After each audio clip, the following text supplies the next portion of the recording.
নারীর যে পূর্ণাঙ্গ অধিকার এটা একমাত্র ইসলামই দিতে পারে। নারীর সম্পত্তির ব্যাপারে কোরআনের মধ্যে সর্বপ্রথম নারীর হকটাই বলা হয়েছে। ইসলাম নারীকে একটা মায়ের মর্যাদা দিয়েছে, ঘরে থাকবে রানীর মতো। ইসলামের ভিত্তিতে যদি নারীর অধিকার প্রতিষ্ঠা করা যায় তাহলে হবে নারী সুখী, নারী হবে স্বাধীন।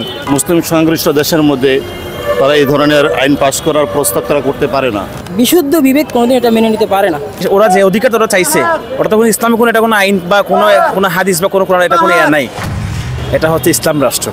এখানে ইসলামে যেটা বলবে, কোরআনের শাসন যেটাই বলবে সেটাই চলবে। আমাদের কথা হচ্ছে আকাবিরা যেটা আমাদেরকে বলে গেছে, যেটা আমাদেরকে শিখাই গেছে, আমরা ওটাতেই করব। যদি সরকার যদি ওটার যদি বিরোধী কঠোর যদি কোনো আইন ব্যবস্থা না নেয় তাহলে ওলামা ইকরামরা যেটাই হকের কথা যেটাই বলবো আমরা অপেক্ষা আমরা লড়াই করবো ইনশাআল্লাহ। ইসলাম নিয়ে একটা ষড়যন্ত্রমূলক কিছু করার জন্য ওরা অবশ্যই এটা করছে। এটা কিন্তু এই যে ওরা যে অধিকার ওরা চাইছে ওটা তো কোনো ইসলামে কোনো এটা কোনো আইন বা কোনো হাদিস বা কোনো কোরআন এটা কোনো ইয়া নাই। তাহলে জন্য কথা হচ্ছে কি ওলামা ইকরামরা যেটা বলবে আমরা ওটাতেই আমরা সহমত আছি আর কি। অবশ্যই জঘন্য কাজ করছে তারা। একটি মুসলিম সংশ্লিষ্ট দেশের মধ্যে তারা এই ধরনের আইন পাশ করার প্রস্তাব তারা করতে পারে না। এই জন্য আমরা সর্বাত্মকভাবে প্রস্তাব সুপারিশনামা বাতিল চাই এবং কমিশনকে আমরা বাতিল চাই। একটা গভীর ষড়যন্ত্র করে ইসলামকে ধ্বংস করার একটা পায়তারা করেই তারা নীল নকশা বাস্তবায়নের অপচেষ্টায় লিপ্ত হয়েছে। আমরা পৃথিবীতে যতগুলো ধর্ম দেখি তার মধ্যে নারীকে পরিপূর্ণ অধিকার একমাত্র ইসলামই দিয়েছে। ইসলামের সুশীতল ছায়াতলে যে যখনই আসছে তার পূর্ণ অধিকার বাস্তবায়িত হয়েছে। অন্যান্য ধর্মগুলো দেখেন কোনো ধর্মেই ইসলামের মতো এত সুন্দরভাবে নারীকে অধিকার বা সম্মান দেওয়া হয়নি। সুতরাং আমরা চাই ইসলামের ভিত্তিতে যদি নারীর অধিকার প্রতিষ্ঠা করা যায় তাহলে হবে নারী সুখী, নারী হবে স্বাধীন।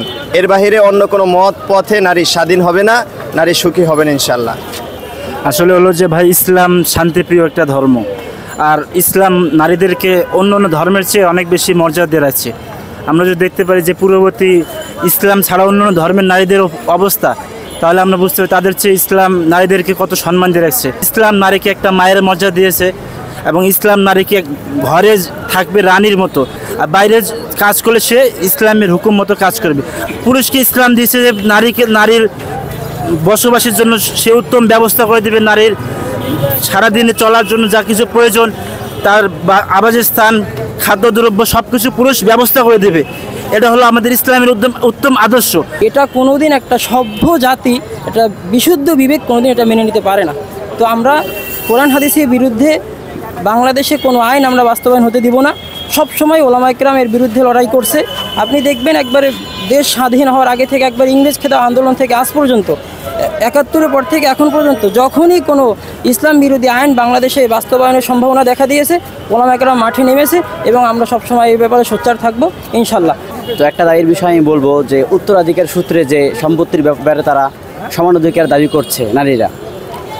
দেখেন, একজন নারী জন্মের পরে তার বাবার অধীনে থাকে, একটু বড় হওয়ার পরে যদি বাবা মারা যায় বড় ভাইয়ের অধীনে থাকে, তার প্রাপ্তবয়স্ক হয়ে গেলে বিয়ের বয়স হয়ে গেলে তখন বিয়া যখন দেওয়া হয় তাকে, তখন সে স্বামীর অধীনে থাকে।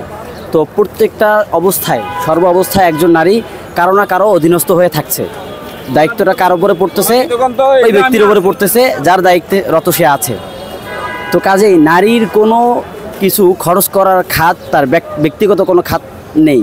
তার সমস্ত দায় দায়িত্ব কোনো না কোনো পুরুষের কাঁধেই আছে, একদম জন্ম থেকে নিয়ে মৃত্যু পর্যন্ত। কাজে এখানে যদি যুক্তির আলোকে আপনি যদি দেখেন তাহলে হিসাব মতো এমন হয় যে ছেলেদেরকে তার বাবার পুরো সম্পত্তি দেওয়া উচিত, যুক্তিতে আপনি যদি বলেন। অথচ তারপরেও ইসলাম, শুধু একমাত্র ইসলামেই নারীর অধিকারকে পরিপূর্ণ বাস্তবায়ন করতে গিয়ে নারীর সম্পত্তির ব্যাপারে কোরআনের মধ্যে সর্বপ্রথম নারীর হকটাই বলা হয়েছে। পুরুষের হকটা বলা হয়নি, কিন্তু নারীর হকটা বলা হয়েছে। আর নারীর দ্বিগুণ পুরুষ, মানে নারীরটার সাথে তুলনা করে পুরুষেরটা বলা হয়েছে। তো কাজেই এখানে যুক্তির আলোকে বোঝা যাচ্ছে যে সর্ব অবস্থায় শুধু দায়িত্বশীল যদি পুরুষরা হচ্ছে, পুরুষরাই মেয়েদেরকে চালাচ্ছে সর্বক্ষেত্রে। তো এর দ্বারা বোঝা যায় যুক্তির আলোকে যে একজন বাবার সম্পত্তির পূর্ণ মালিক হিসাব মতো পুরুষের হওয়ার কথা। কারণ নারীর ব্যক্তিগত খরচের পরিপূর্ণ দায়িত্ব কার থাকে ভাই? পুরুষের থাকে। কাজেই সেই হিসাবে ওরা যেই যুক্তি নিয়ে মাঠে নামছে, এখন যেই দাবি নিয়ে মাঠে নামছে তারা, যে সমান অধিকার, তো এটা কোনোভাবেই এটা যুক্তিতে ধরে না। বর্তমান যারা এটা নিয়ে মাতামাতি করছে, আসলে এদের মস্তিষ্ক থেকে তাদের ব্রেনটা আছে কি না এটা আল্লাহই ভালো জানে। অবশ্যই তাদেরকে তো ন্যায্য অধিকার ইসলাম দেয়। সমস্যা আছে দিকেই তো একটা এখানে দাবি তোলা হয়েছে, আন্দোলনের ডাক দেওয়া হয়েছে। নারী অধিকার যেটা, নারীর যে পূর্ণাঙ্গ অধিকার, এটা একমাত্র ইসলামই দিতে পারে। ইসলাম ব্যতীত নারীর পুরোপুরি অধিকার অন্য কোনো জাতি, অন্য কোনো ধর্ম, অন্য কোনো কিছু ইসলাম ব্যতীত কেউ দিতে পারে না। এই জন্য আমরা চাচ্ছি নারীর পরিপূর্ণ যে পুরোপুরি বৈধতা সেটা আমরা দিতে চাচ্ছি। কিন্তু নারী অধিকার কমিশন গঠন করলেই যে শুধু নারী অধিকার, নারীদের পুরোপুরি যেটা পাওয়ার দরকার সেটা পাবে সেমন না। যদি ইসলামী রাষ্ট্র ব্যবস্থা কায়েম হয়, ইসলামী প্রতিষ্ঠা হয়, পুরোপুরি নারীরা সুন্দরভাবে একেবারে ভালোভাবে চলতে পারবে। আর আমরা ইসলাম বিরোধী যে কোনো কার্যক্রমের জন্য হেফাজতে ইসলাম যে কোনো সময়ে, যে কোনো মুহূর্তে, যে কোনো পদক্ষেপ নিতে আমরা সোচ্চার।